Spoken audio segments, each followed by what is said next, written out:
Tahun 2012, saya mahasiswa baru Stikes Muhammadiyah Banjarmasin, jurusan S1 Keperawatan.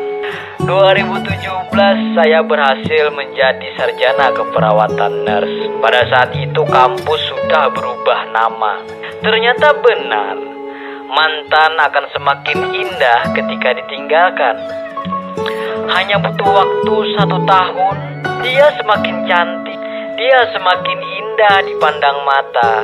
Pertama, dengan konsep kampus terapung Universitas Muhammadiyah Banjarmasin.